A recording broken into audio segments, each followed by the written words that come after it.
நேயர்கள் எல்லாருக்கும் வணக்கம். இந்த வீடியோவில் 2024 வருடத்துக்கு உண்டான மார்ச் மாத ராசி பலன் அப்படிங்கிறது தான் நம்ம பார்க்க போகிறோம். அதாவது ஒவ்வொரு மாதமுமே தொடங்கும் போது பார்த்திங்கன்னா கடந்த மாதத்தில் எதுவுமே நடக்கலையே, இல்லை கடந்த மாதத்தில் எது நடந்தது, இந்த மாதத்தில் வேறு ஏதாவது நமக்கு நடக்குமா, இந்த திட்டங்கள்லாம் நாம் வச்சுருக்கோமே அதை நல்லபடியாக முடியுமா, என்ன செய்யலாம் அப்படின்னு பலவிதமான எதிர்பார்ப்பு அப்படிங்கிறது இருக்கும். சிலருக்கு திருமணம் வரன் பார்க்கறது, சிலருக்கு தொழில் அமையிறது, சிலருக்கு வேலை கிடைக்கிறது, சிலருக்கு வெளிநாடு போகிறது, இப்படி ஒவ்வொருத்தருக்கும் அவங்க சார்ந்த நல்ல விஷயங்கள் அப்படிங்கிறத எதிர்பார்த்துக்கிட்டே தான் இருப்பீங்க. அதுக்கு கிரக நிலைகள் ஒத்துழைக்குதா அப்படிங்கிறதுல தான் அது நடக்குதா இல்லையா அப்படிங்கிறது இருக்குது. அந்த வகையில் இந்த மார்ச் மாதத்துக்கு உண்டான கிரக நிலைகள் அப்படின்னு பார்த்தோம்னா, சூரியன் கும்பராசியில் மாத தொடக்கத்தில் சனியோடு இருக்கார். 14ஆம் தேதி மீனராசிக்கு போய் ராகுவோட சூரியன் இணைகிறாரு. செவ்வாய் மகர ராசியில் உச்சமடைஞ்சிருக்காரு. 15ஆம் தேதி கும்பராசிக்கு போய் சனியோட இணைகிறாரு, பகை கிரக சேர்க்கை. புதன் கும்பராசியில் இருக்காரு. 7ஆம் தேதி அன்னைக்கு மீனராசிக்கு போகிறாரு. 26ஆம் தேதி மேசராசிக்கு போகிறாரு. ரெண்டு மாற்றம். சுக்கிரன் மகர ராசியில் இருக்காரு. 7ஆம் தேதி கும்பராசிக்கு போகிறாரு. குரு மேசத்தில் இருக்காரு. சனி கும்பத்தில் இருக்காரு. ராகு மீனத்தில் இருக்காரு. கேது கன்னியில் இருக்காரு. இதான் இந்த மாதத்துக்கு உண்டான கிரக அமைப்பு. இதில் சனியும் செவ்வாயும் சேர்றதுங்கிறது பகை கிரக சேர்க்கை. இதனால் ரொம்ப நம்ம நுணுக்கமாக இந்த மாதத்துக்கு உண்டான பலன்களை துல்லியமாக கணிச்சு உங்களுக்கு தரோம், பாருங்கள். சிம்மராசி நேயர்களே, உங்களுக்கு இந்த மார்ச் மாதம் எப்படி இருக்குது அப்படின்னு பார்த்தீங்கன்னா, மாத தொடக்கத்தில் ராசிக்கு அதிபதி சூரிய பகவான் 7ஆவது வீட்டில் இருக்கார். அவரோட பார்த்தீங்கன்னா தன லாபாதிபதியான புதனும் சேர்ந்துக்கிட்டு இருக்காரு. குருவோட பார்வை அப்படிங்கிறது உங்களோட ராசி கிடைக்குது. அப்போ இந்த அமைப்பு அப்படிங்கிறது பார்த்திங்கன்னா உங்களுக்கு தொட்ட காரியத்தில் எல்லாத்துலேயுமே வெற்றி கிடைக்கக்கூடிய ஒரு அமைப்பு அப்படிங்கிறது இருக்குது.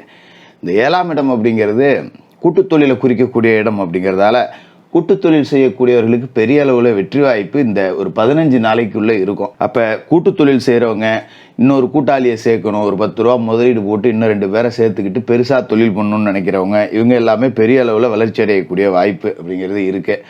அதோட கலத்திரஸ்தானத்தில் சூரிய பகவானும் புதனும் சேர்ந்துக்கிட்டு புத ஆதித்ய யோகத்தை கொடுக்குறாங்க. அப்படிங்கும்போது உங்களோட வாழ்க்கை துணைவருக்கு, அது மனைவியோ கணவனோ ஆணோ பெண்ணோ யாராக இருந்தாலும் அரசாங்க வேலைக்கு முயற்சி செஞ்சிங்கன்னா இப்போ கிடைக்கக்கூடிய வாய்ப்பு இருக்குது. ஒரு அரசாங்கத்தில் ஒரு துறையில் ரொம்ப நாளாக வேலை செஞ்சுக்கிட்டு இருக்கேன், ஆனால் டெம்பரவரியாக தான் இருக்கேன், தற்காலிகமாக தான் இருக்கேன், பர்மனெண்ட் கிடைக்கல அப்படிங்கிறவங்களாம் கூட இந்த காலகட்டத்தை பயன்படுத்திட்டு பர்மனெண்ட்டுக்கு முயற்சி செய்யலாம், கிடைக்கக்கூடிய வாய்ப்பு அப்படிங்கிறது இருக்குது. அதோட சில பேருக்கு மனைவி வழியில் சொத்து கிடைக்கும், தாய் வழியில் சொத்து கிடைக்கும். அது மாதிரி எங்கே இருந்தோ இனம் புரியாத இடத்துலேருந்து நமக்கு சொத்து சேர்க்கை கிடைக்கக்கூடிய வாய்ப்பு அப்படிங்கிறதும் இருக்குது. அதுமாரி திருமணமாகாத சிம்ம ராசிக்காரர்களுக்கெல்லாம் திருமண யோகம் அப்படிங்கிறதும் இப்போ கைகூடி வரும். ரொம்ப நாளாக வரன் பார்த்துட்டு இருக்கேன், சரியான வரன் அமையல, மாப்பிள்ளையை பிடிச்சா பொண்ணு பிடிக்கல, பொண்ணு பிடிச்சா மாப்பிள்ளைக்கு பிடிக்கல, 2 பேருக்கும் பிடிச்சோம்னா ஜாதகம் சரியாக செட் ஆகலை, இப்படியே ஓடிக்கிட்டே இருக்குது, நானும் வயசாகி போச்சு, 10 பொண்ணுக்கு மேலே பார்த்துட்டேன், 20 மாப்பிள்ளைக்கு மேலே பார்த்துட்டேன் அப்படின்னு புலம்பிக்கிட்டு இருக்கக்கூடியவர்களுக்கெல்லாம் இந்த திருமண தடை அப்படிங்கிறது நீங்கி திருமணம் நடைபெறக்கூடிய வாய்ப்பு அப்படிங்கிறது இருக்குது.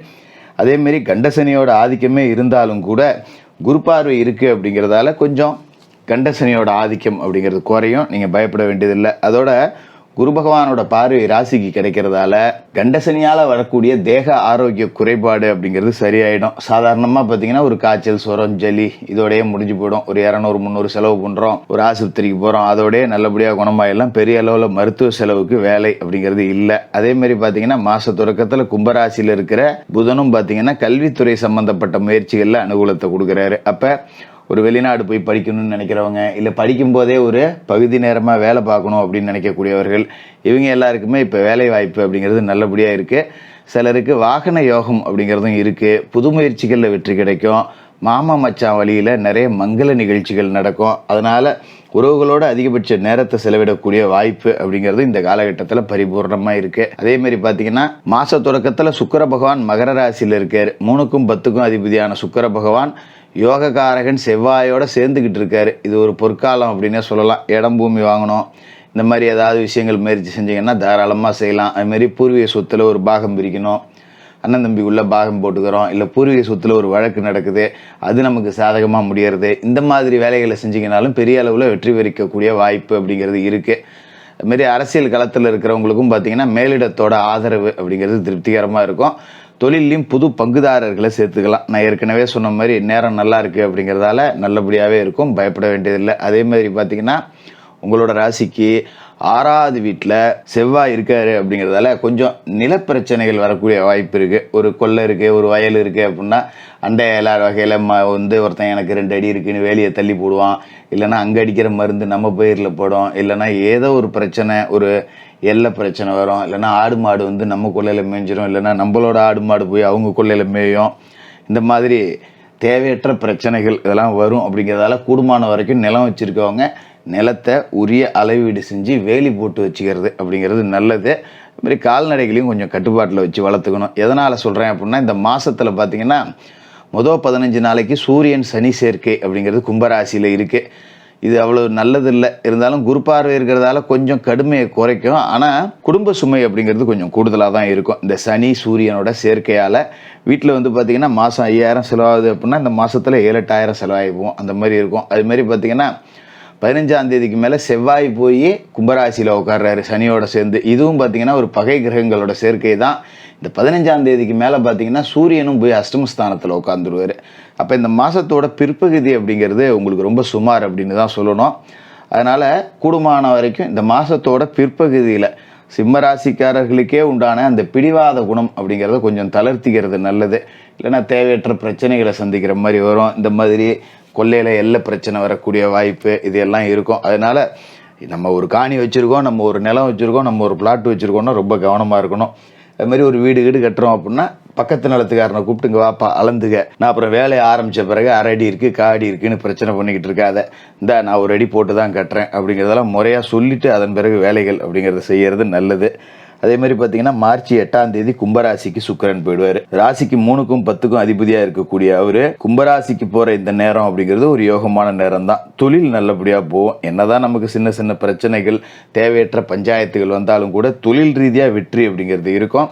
நிறைய புது திட்டங்கள் வச்சுருப்பீங்க. இந்த மாதத்தில் இதை நாம் செய்யணும், இவ்வளோ வியாபாரம் பண்ணியே ஆகணும், இவ்வளோ லாபம் எடுத்தே ஆகணும் அப்படின்னு சொல்லிட்டு ஒரு இலக்கு வச்சுப்பீங்க. இவ்வளோ தூரம் வியாபாரம் பண்ணால் தான் நமக்கு இவ்வளோ தூரம் லாபம் வரும், அதை நாம் செஞ்சே தீரணும் அப்படிங்கிற மாதிரி ஒரு இலக்கு வச்சுக்கிட்டு அதை நோக்கி பயணம் செய்யுங்க.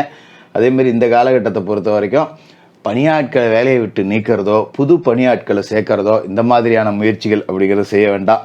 பழைய பணியாட்கள் ஒத்துழைப்பே கொடுக்கலனாலும் கொஞ்சம் இழுத்து பிடிச்சி அனுசரித்து அவங்களுக்கு சில சலுகைகள் அப்படிங்கிறத கொடுத்துக்கிட்டு அவங்கள நம்ம கூட தக்க வச்சுக்கிறது அப்படிங்கிறது தான் நல்லது. இது மாதிரி பொது வாழ்க்கையில் இருக்கிறவங்களுக்கு புது முயற்சிகளில் வெற்றி கிடைக்கும், வியாபாரத்தில் லாபம் கிடைக்கும், கலைஞர்களுக்கு கௌரவம் கிடைக்கும். இந்த சுக்கிரனோட பலனால் கலைத்துறையில் இருக்கிறவங்க பெரிய அளவிலான வாய்ப்புகள் அப்படிங்கிறது கிடைக்க பெறுவீங்க. குறிப்பாக சொல்லணும்னா திறமை இருந்தும் வாய்ப்பு கிடைக்காதவர்கள், இல்லைனா ஒரு பெரிய வாய்ப்புக்காக காத்திருந்து சின்ன சின்ன வாய்ப்புகள்லாம் கோட்டை விட்டு இன்றைக்கி பெரிய வாய்ப்பும் கிடைக்கல, சின்ன வாய்ப்பும் கிடைக்கல, பேசாமல் அன்றைக்கே அப்படியே போயிருந்தால் நல்லா இருந்திருப்பேன், அந்த மாதிரி வாழ்க்கையில் ஏமாற்றத்தை சந்தித்தவர்கள் எல்லாத்துக்குமே இதுக்கு மேலே வாய்ப்புகள் அப்படிங்கிறது நல்லபடியாக கிடைக்கும். அதே நேரத்தில் பார்த்தீங்கன்னா உங்களோட ராசிக்கு 8ல் ராகு இருக்காரு, 2ல் கேது இருக்காரு அப்படிங்கிறத மறந்துடக்கூடாது. குடும்பஸ்தானத்தில் உள்ள கேது கணவன் மனைவிக்குள்ளே சின்ன சின்ன பிரச்சனையை கொடுப்பாங்க, நம்ம விட்டு கொடுத்து தான் போகணும். ராகு அஷ்டமத்தில் இருக்காரு அப்படிங்கிறதால எதையாவது போட்டு மனசில் குழப்பிக்கிட்டு தூக்கம் இல்லாமல் தவிப்பீங்க. அதெல்லாம் கொஞ்சம் விட்டுட்டு யோகா தியானம் செய்து நேர்மறை சக்திகளை பெருகிங்க, இறை வழிபாடு செய்யுங்க. தினமும் குளிச்சு முள்ளிவிட்டு சூரிய பகவானை வணங்கிட்டு உங்களோட பணிகளை தொடங்குங்க. தான தர்மம் செய்கிறதுல காசு பணம் கொஞ்சம் செலவு பண்ணுங்க. சனிக்கிழமையில் சனி பகவானுக்கு எழுதி ஏற்றுங்க. மாற்றுத்திறனாளிகளுக்கு உதவுங்க. இதை செஞ்சாலே இந்த மார்ச் மாதம் நல்ல மாதமாக இருக்கும். சிம்ம ராசிக்காரர்களுக்கு வாழ்த்துக்கள்.